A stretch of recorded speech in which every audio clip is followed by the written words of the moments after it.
Dans cette vidéo, je vais donner mon avis complet sur la plateforme Debitum, plateforme de crowdlending. J'y investis depuis un petit peu plus d'un an et c'est une plateforme qui peut proposer des prêts allant jusqu'à 15%. On va bien sûr regarder en détail tous les avantages et les inconvénients. Et on va commencer par quelques informations générales. Donc la plateforme Debitum ou Debitum Investment, c'est une plateforme de peer-to-peer lending ou crowdlending donc qui offre des rendements assez élevés. Elle propose donc des prêts plutôt aux entreprises, donc des prêts business. On n'est pas sur des prêts à la consommation. C'est une plateforme qui est basée en Lettonie, que ce soit le siège et les bureaux. D'ailleurs, j'ai ouvert Google Maps avec ici dans ce bâtiment a priori les bureaux. Donc là, on est à Riga en Lettonie. Concernant les dates clés autour de cette plateforme, alors tout a commencé par une première société en 2015 qui s'appelle Debifo. On était ici plutôt sur des projets autour d'affacturage. En 2017, ils ont créé une deuxième société, Debitum Network, avec derrière un projet crypto avec levée de fonds. On en reparlera tout à l'heure. Et en 2019, c'est la création de la vraie plateforme Debitum telle qu'on la connaît aujourd'hui via la société donc SIA-DN Operator. Et donc, c'est une plateforme qui est régulée en Lettonie et également au niveau européen. On en reparle juste après. Et en 2021, ils ont obtenu l'agrément de société de courtage en investissement. Concernant les fondateurs et l'équipe, déjà parlons des fondateurs et actionnaires. 2015 et 2017, donc sur les deux premières sociétés, on avait 3 fondateurs, donc je t'ai mis leur nom ici. 2019, il y a un de ces 3 fondateurs qui a continué avec la création de la plateforme Debitum telle qu'on la connaît aujourd'hui. Les 2 autres, en fait, ils ont rejoint une société qui a racheté en fait Debifo, donc ils ont pris un chemin différent. Et donc en 2023, il y a un nouvel actionnaire majoritaire, Ingus Samnis, qui a racheté les parts de Martins Liberts. Donc là, j'ai ouvert le LinkedIn, donc voilà la personne. Et donc ici, tu vois bien qu'elle est membre du board donc de Debitum. Concernant les CEO, ben là, écoute, sur les dernières années, il y a eu pas mal de changements. Déjà, il y a eu en 2023-2024 Henris Jenson. Alors, j'en ai parlé récemment sur ma vidéo dédiée à Ventus Energy. N'hésite pas à aller la voir. Donc, il a été CEO de Debitum en 2023 et 2024, voire même un petit peu avant. Il est arrivé en janvier 2022 donc chez Debitum, avant de créer donc Ventus Energy par la suite. Après, on a eu un autre CEO, Eric Jangitis. Je crois que je l'ai ouvert également. Voilà, il est là. Donc, il est toujours chez Debitum. Avant, il était CEO, mais maintenant, il a un rôle dans le board. Et enfin, aujourd'hui, on a un nouveau CEO depuis octobre 2025 qui s'appelle Anthony Punda. Donc, j'ai également ouvert donc, une page avec toute l'équipe et les photos. Donc, on a le CEO Anatonis Punda. On a également Ingus Salmis qui est dans le board. Donc, lui, c'est l'actionnaire principal. Et on a également l'ancien CEO qui était juste avant, Eric Remgitis, donc qui n'est pas parti. Donc, c'est pas mal pour une continuité de l'activité. Concernant le modèle économique de Debitum, on est sur du prêt participatif. Comme toujours, 4 entités. Alors, ça peut varier en fonction des plateformes. Là, tu vas voir qu'il y a quelques subtilités. Donc, il y a toi et moi, l'investisseur. Donc, nous, on apporte des liquidités sur la plateforme Debitum. Debitum va proposer des prêts qui sont proposés eux-mêmes par une société de prêt. Et derrière, on a un emprunteur qui a besoin d'argent, plutôt là, ici, une entreprise. Donc, qui a besoin de liquidités pour réaliser et mener à bien donc des projets. Alors, dans certains cas, les actionnaires de la plateforme Debitum sont également actionnaires de sociétés de prêt, notamment Sandbox Funding. Alors, ce n'est pas le cas pour toutes les sociétés de prêt, mais dans certains cas, ça arrive. Après, il n'y a pas de groupe global voilà, qui supervise l'ensemble. Et concernant les emprunteurs, autre subtilité également, bah, écoute, il n'y en a pas obligatoirement toujours. Je pense notamment à la société de prêt qui me permet d'investir dans des forêts en Lettonie. Bah, écoute, il n'y a pas d'emprunteur derrière. On a directement la société qui investit donc dans des parcelles de terrain. Vis-à-vis des statistiques et données globales, ça c'est hyper important, c'est quelque chose que tu dois regarder systématiquement, quelle que soit la plateforme. Donc on va regarder déjà celle de la plateforme, je crois que c'est ici. Donc, il y a une page qui est assez détaillée. Donc, c'est une plateforme qui a 5 ans, mais même un petit peu plus, parce qu'elle a été créée en 2019. On est en 2025 au moment où je tourne cette vidéo. Alors, 0% de défauts, c'est pas tout à fait vrai. Il y a 0% de pertes définitives, mais il y a des défauts sur certains projets. C'est noté ici. Il y a 1,23% des sommes collectées qui sont dans des actifs restructurés en lien avec la crise ukrainienne, parce qu'il y a eu des prêts voilà, entre la Russie et l'Ukraine. Et avec la guerre, on en reparlera tout à l'heure, bah, écoute, ça a été bloqué bloqué, donc ça a été restructuré en attendant voilà, que la loi martiale en Ukraine soit levée, ce qui permettrait de recouvrer certaines sommes. Et pour le moment, ce n'est pas le cas. Donc c'est pas totalement perdu, mais il va falloir attendre l'issue de la guerre pour potentiellement récupérer ces sommes-là pour les investisseurs qui seraient dessus. Donc c'est une plateforme qui a levé jusqu'à présent 161 millions d'euros, déjà 109 millions de remboursés. Donc il y a quand même un certain turnover. C'est une plateforme qui a 6 ans aujourd'hui, 0% de perte définitive. On est sur un taux global XIRR de 14,83%. Les investisseurs enregistrés 28 288, les prêts 11 267 et également des financements sous forme d'ABS. On en reparlera tout à l'heure. Depuis qu'ils ont obtenu un certain agrément, donc en 2021, ils proposent des ABS. Donc ça représente 661. On a l'évolution ici des montants investis, l'évolution du nombre d'investisseurs. On a également pas mal de détails sur les prêts, voilà, sur chacune des sociétés de prêts. Donc ça, c'est vraiment pas mal du tout. Très peu de plateformes proposent cela. Donc si tu vas notamment sur Sandbox Funding, j'en ai parlé tout à l'heure, tu as tous les prêts ici en vert remboursés et également les prêts orange donc qui sont en cours, les prêts en retard donc ici 0%. Je peux te mettre également cette grosse société de prêts dont on va reparler juste après, où ici en vert on a les prêts remboursés et les prêts actuels qui représentent 89%. Et on a en dessous les prêts donc, qui sont terminés avec Flexidea et pas mal de sociétés de prêts, et notamment Chaîne Finance, qui correspond à la société qui a proposé les prêts entre l'Ukraine et la Russie. Donc là, tout est restructuré en attendant, bien sûr, la fin de la guerre. Concernant les prêts financés par pays, aujourd'hui, d'où viennent les investisseurs? Principalement en Allemagne. Je te rappelle que les investisseurs en Allemagne sont très friands de prêts en crowdlending. C'est encore assez peu connu en France. Après, on a l'Espagne, le Portugal, Lituanie, la France à 8,90% et puis d'autres pays. Donc voilà concernant les stats globales. Je voulais te parler également des sociétés de prêt. Donc il y en a plusieurs, certaines qui ne proposent plus de prêt et d'autres qui en proposent encore. Donc on va parler principalement de Sandbox Funding et de Latvian Forest Development. Sur chaque société, tu peux cliquer dessus, tu auras plus d'informations et tu peux aussi télécharger les bilans financiers qui sont toujours présents. Et là, je vais te parler notamment des deux sociétés de prêt que j'ai analysées, Sandbox Funding et Latvian Forest Development.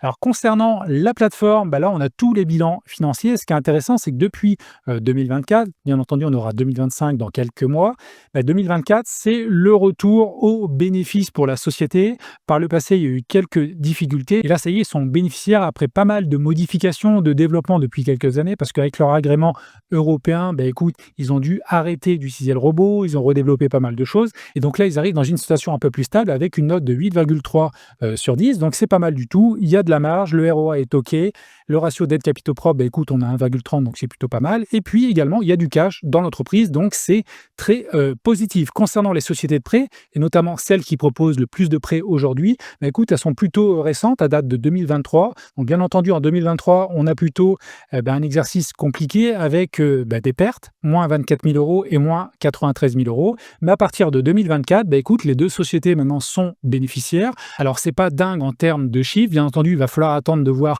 2025 pour la trajectoire, mais on est plutôt pas mal, notamment sur Latvian Forest Development. Moi, c'est une société de prêt sur laquelle j'investis pas mal, où là, on a encore augmenté un petit peu notre marge et également le cash disponible. Bien entendu, le ratio dette capitaux propres est très élevé, mais donc on va attendre 2025 pour voir si l'amélioration continue, mais d'ores et déjà, et ce n'est pas le cas sur toutes les sociétés de prêt, écoute, il y a des bénéfices qui sont réalisés, donc c'est assez positif. Concernant mon tableau de bord et mes investissements, je te le partage ici. Donc moi, j'ai investi aujourd'hui un petit peu plus de 13 000 euros sur la plateforme.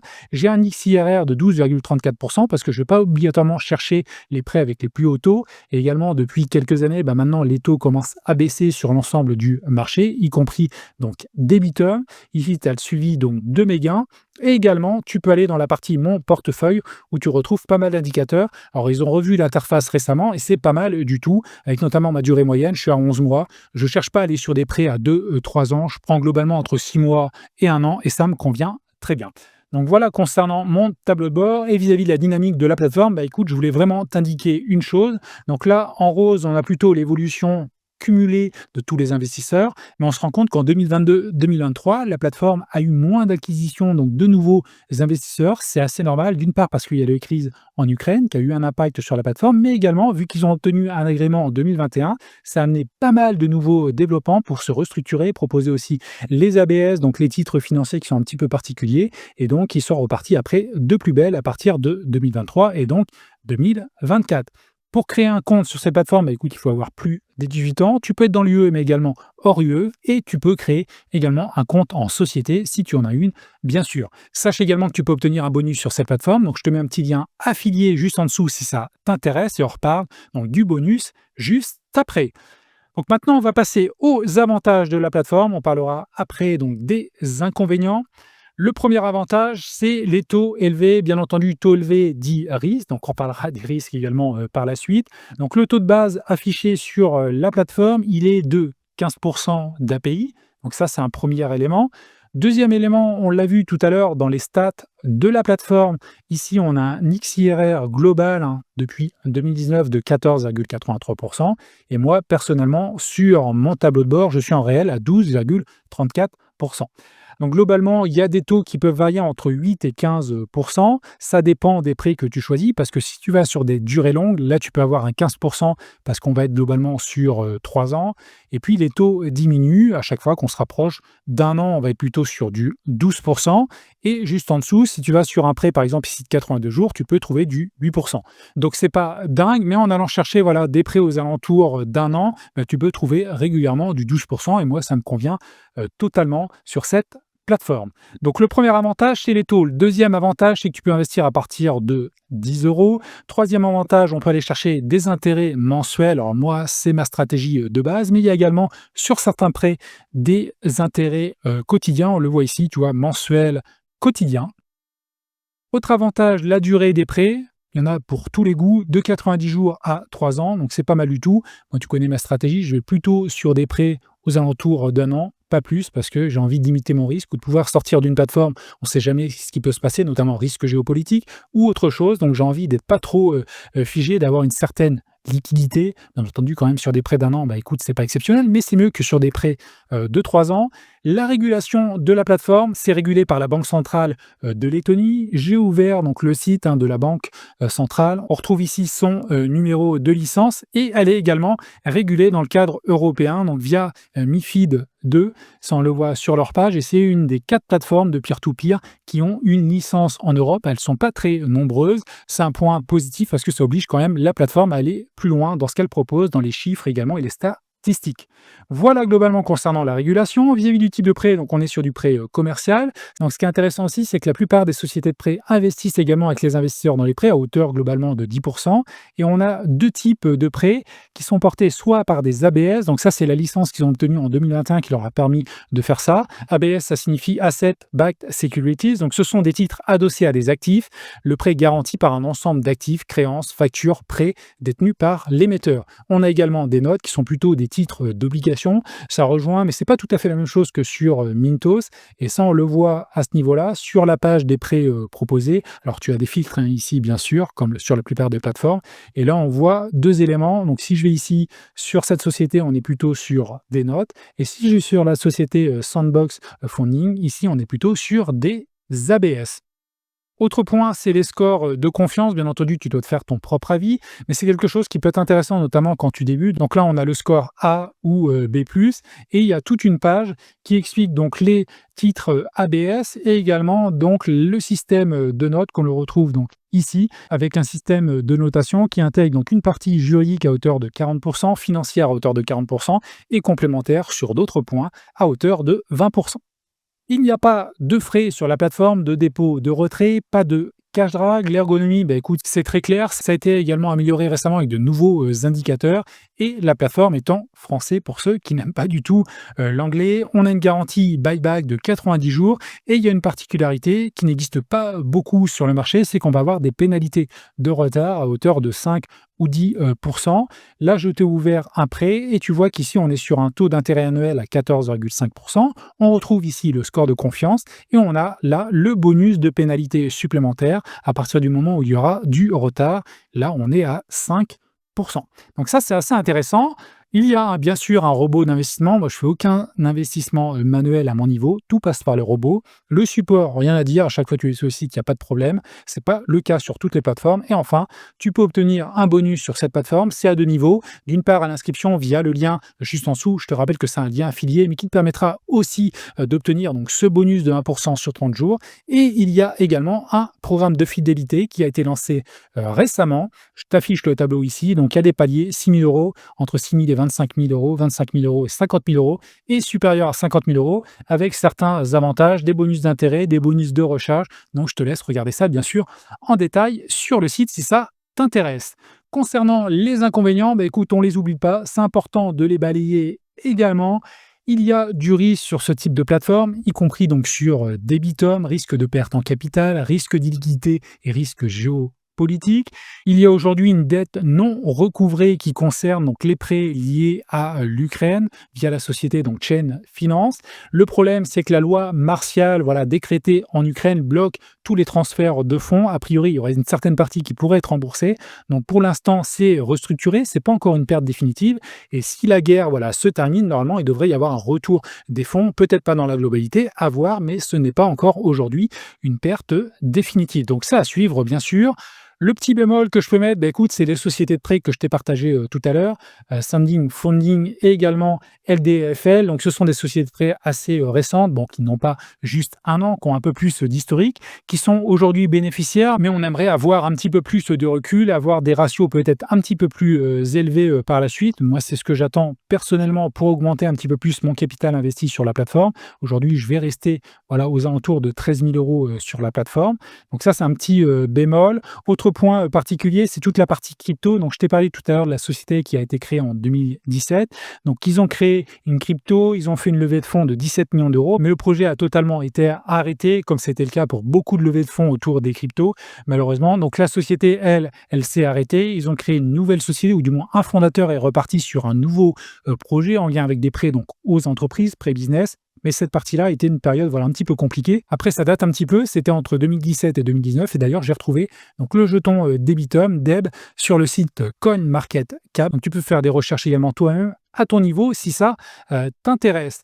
Autre point pas majeur mais qu'il faut souligner, c'est le manque de diversification sur les prêts. On est principalement en Lettonie, un petit peu en Estonie et un petit peu au Royaume-Uni, donc c'est pas une grosse diversification, d'où l'intérêt d'aller sur plusieurs plateformes. Il faut de toutes les manières se diversifier. Autre inconvénient, il n'y a pas de marché secondaire.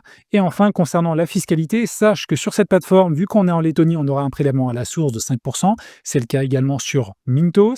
On est donc sur de la flat tax ou du barème progressif en fonction de ta TMI. Et également, donc, tu peux avoir une déclaration mensuelle à faire. Ça va dépendre de ton revenu fiscal de référence. Donc, soit 25 000 euros si tu es célibataire ou 50 000 euros. Moi, j'ai sollicité donc mon service des impôts. Donc, moi, je suis dans ce cas. Je fais la déclaration mensuelle avant de déclarer après la globalité en année N+1 où je suis à deux niveaux. Donc, n'hésite pas à solliciter ton service des impôts pour avoir et vérifier si tu es éligible en fonction, bien sûr, de ton profil. J'ai fait également une vidéo dédiée sur le sujet si tu veux en savoir plus. Donc, mon avis global sur la plateforme, écoute, moi, je reste aux alentours des 13 000 euros. Je vais attendre de voir donc les bilans financiers supplémentaires sur les deux sociétés de prêt que j'ai ciblées à titre perso. Après, la plateforme a de très bons bilans financiers, ils sont positifs et génèrent du cash, donc ça, c'est un point quand même intéressant. Et puis, globalement, on va voir le suivi des développements. Donc, je reste investi sur cette plateforme qui a pas mal d'historique, il y a du sérieux, il y a la partie réglementation aussi européenne qui les oblige à avoir une certaine transparence, également des taux supérieurs à 10%. Donc, je trouve que c'est quelque chose qui peut être mis donc, dans un portefeuille de crowdlending. Bien entendu, il faut diversifier en termes d'actifs et dans le crowdlending entre différentes plateforme. Donc voilà globalement ce que je pouvais dire sur cette plateforme Debitum. N'hésite pas à me dire ce que tu en penses en commentaire. N'hésite pas à me dire également si tu as déjà investi ou si tu comptes investir sur cette plateforme. Je te rappelle que je te mets un petit lien affilié juste en dessous si tu veux découvrir donc cette plateforme. Et si tu veux en savoir plus sur le crowdlending en général, écoute, je t'invite à regarder cette vidéo pépite, j'ai envie de dire que j'aurais voulu avoir il y a 2 ans. Donc je t'ai fait une vidéo complète comparative entre 15 plateformes différentes, y compris donc Debitum. On regarde beaucoup de points, les avantages, inconvénients. Et donc je te dis à tout de suite de l'autre côté si tu cliques.